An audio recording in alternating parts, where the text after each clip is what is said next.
إن الله وملائكته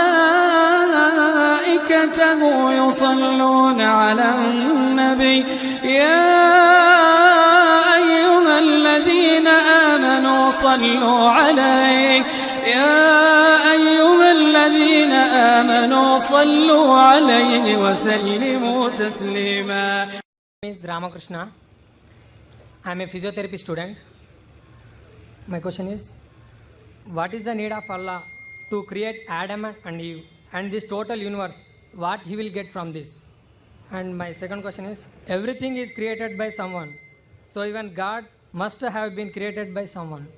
What is the meaning of Allah? Brothers asked three questions. The first question, why did God create Adam and Eve and what was his reason to create all this world and humankind? Allah subhanahu wa ta'ala created Adam and Eve, may peace be upon them both, so that the humankind could come. They were the great-great-grandparents. Allah says in Surah Hujurat, chapter number 49, verse number 13, Ya ayyuhan nasu inna khalaqnakum min zakrin wa unsa wa ja'alnakum shu'uban wa qaba'ila lita'arafu. Inna akramakum indallahi atqakum. Innallaha alimun khabir. O humankind, we have created you from a single pair of male and female and have divided you into nations and tribes so that you may recognize each other, not that you may despise each other. And the most honored in the sight of Almighty God is the person who has taqwa. The criteria to judge any human being, it is not wealth, it's not color, it's not caste, it's not creed, it is taqwa, it is God consciousness, it is righteousness, it is piety. So Adam and Eve, peace be upon them both, they were our great-great-grandparents, of yours also and of mine also, all humankind. Therefore I call you a brother. We are brothers in humanity. Allah says, Ya you are nas, O humankind. And Allah says in Surah Isra chapter number 17, verse number 70, وَلَقَدْ كَرَّمْنَا بَنِي آدَمَ. Almighty God has honored all the children of Adam. Whether they are born in India, USA, UK, born in a Hindu family, or a Muslim family, or a Christian family, Allah says He has honored all the Bani Adam. If you are a human being, Allah has honored you. Whether your name is Zakir, Abdullah, Ramu, Shankar, if you are born as a human being, Allah has honored you.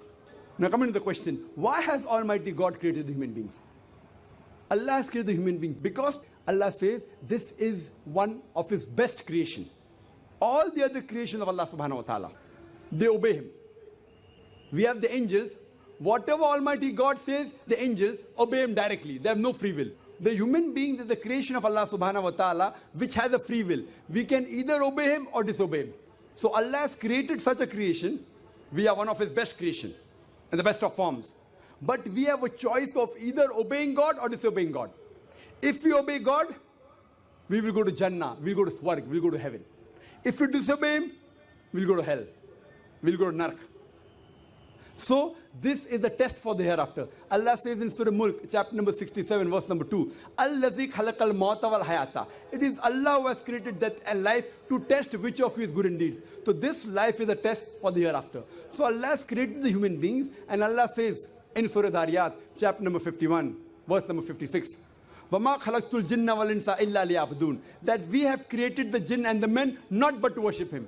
So we are supposed to worship, obey the commandment of Allah subhanahu wa ta'ala. So this is the different creation of Allah subhanahu wa ta'ala, which has the free will of even going against Allah subhanahu wa ta'ala or obeying Him. All the other things, the stars, the trees, the mountains, the Quran says they do sajda to Allah subhanahu wa ta'ala, they prostrate to Him, they obey Him. We have a free will. Now when Allah has given a free will, with the free will if we obey Him, we become higher than the angels. With the free will if we disobey Him, we become the partners of the devil. So He's created us for the test for the hereafter. Coming to your second question. Everything has a creator. Who created? God. If anyone says everything has a creator, it is a wrong statement. Every created thing has a creator. The definition of God is He is uncreated. The moment you say who created God, He's not God.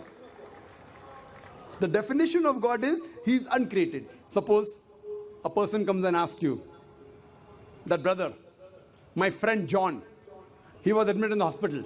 He gave birth to a child. Can you guess, was it a girl or a boy? Can you guess? Try it out. Guess. Can't guess. Why? Can you on the microphone? Can you guess, was it a girl or a boy? Huh? See, brother John, He was admitted in the hospital. He gave birth to a child. Was it a girl or a boy? Can you guess? A 50% chance? Girl or boy? People are laughing. Why? Can you guess? Can't guess. Why? Even if you guess, can you get the answer right? Achha, can you guess? I'll give you two chances. Was it a girl or a boy? Try it out. Girl. Brother, can a man give birth to a child? There you made a mistake. Same way you made a mistake by asking who created God. A man cannot give birth to a child. So where's the question of it being girl or a boy? See, now you understood. Now that's good, brother. So it was a man cannot give birth to a child. So where's the question of a girl or a boy? So when you're asking who created God, God by definition, Allah by definition is uncreated. The moment you say who created Allah, He's not Allah. Walam yakul lahu kufuwan ahad. There's nothing like Him. Coming to your last part of the question. Who is Allah? Who is Allah? The best definition I can give you is quote to you Surah Ikhlas. Chapter number 112, verse number 1 to 4. It's mentioned in the Quran. Kul huwallahu ahad. Say He's Allah one and only. Allahu samad. Allah the absolute eternal. Lam yalid wa lam yulad. He begets not nor is he begotten. Walam yakul lahu kufuwan ahad. There's nothing like Him. This is a four-line definition of Allah subhanahu wa ta'ala. Any human being, any person says so and so candidate is God. If that candidate fits in this four-line definition, we Muslims have got no objection in accepting that candidate as God. Four-line definition. This is the litmus test for theology, for the study of God. First is Qul huwallahu ahad. Say He's Allah one and only. Allahu samad. Allah the absolute eternal. Lam yalid wa lam yulad. He begets not nor is he begotten. Walam yakul lahu kufuwan ahad. There's nothing like Him. If you go to the Hindu scriptures, the same is mentioned in the Hindu scriptures.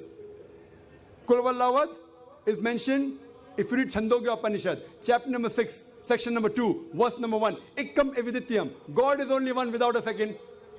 Second test. Allahu samad. Allah the absolute eternal. Bhagavad Gita chapter number 10, verse number 3 says, I am known as the Lord of all the worlds, the unbegotten, the beginningless. Third test. Lam yalid wa lam yulad. He begets not nor is begotten. It's mentioned in the Shvetashvatara Upanishad, chapter number 6, verse number 9. Nachasya kasij, janita na chadipa. Of Him there are no lords. He has got no parents. Almighty God has got no father. He has got no mother. And walam yakul lahu kufuwan ahad. There is nothing like Him is mentioned in Shvetashvatara Upanishad, chapter number 4, verse number 19. And Yajurved, chapter number 32, verse number 3, where it says, Na tasya pratima asti. Of that God, there is no pratima, there is no idol, there is no image, there is no photograph, there is no sculpture. Who says that? Yajurved, chapter number 32, verse number 3. Same as, Walam yakul lahu kufuwan ahad. So any person saying so and so candidate is God, if that candidate fits in this four-line definition, we Muslims have got no objection in accepting that candidate as God. For example, some people say, Bhagwan Rajneesh is Almighty God. Once during question answer time, a Hindu told me, we don't believe Bhagwan Rajneesh to be God. I had never said that the Hindus believe Bhagwan Rajneesh is God. I said some people believe Bhagwan Rajneesh to be God. Let us put this Rajneesh to test. First test is, Qul huwallahu ahad. Say He's Allah one and only. Was Rajneesh one and only? Was he the only man who claimed divinity? There are hundreds of them. And in this country, we have thousands of men who have claimed divinity. He's not the only one. But Rajneesh Bhaksi said, no, he's unique. Let's go to the next test. Allahu samad. Allah the absolute eternal. Was Rajneesh absolute eternal? We know from his biography, from his autobiography, he was suffering from asthma, from diabetes, from chronic backache. Imagine Almighty God suffering from asthma, diabetes, chronic backache. Third test. Lam yalid wa lam yulad. He begets not nor is begotten. Bhagwan Rajneesh was born in Madhya Pradesh. He had a father and mother. In 1981, he goes to America, USA, and he takes thousands of Americans for a ride. In the state of Oregon, he starts his center and calls it as Rajneeshpuram, his village. Later on, the American government arrests him and put him behind bar. Rajneesh says, the American government slow poisoned me.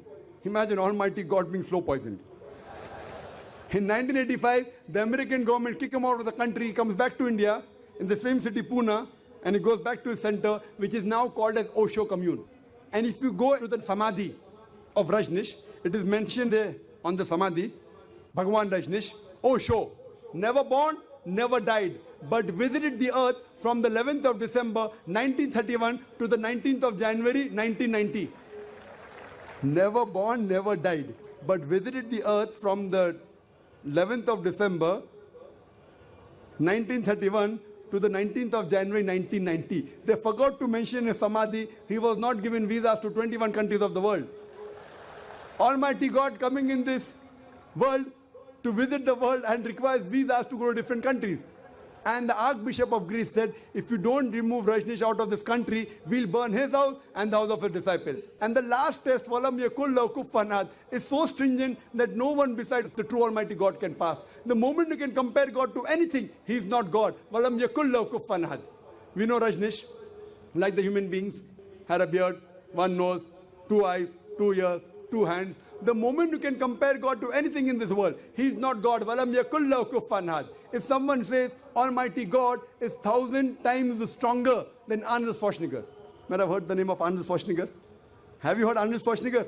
The person who got the title Mr. World, Mr. Universe.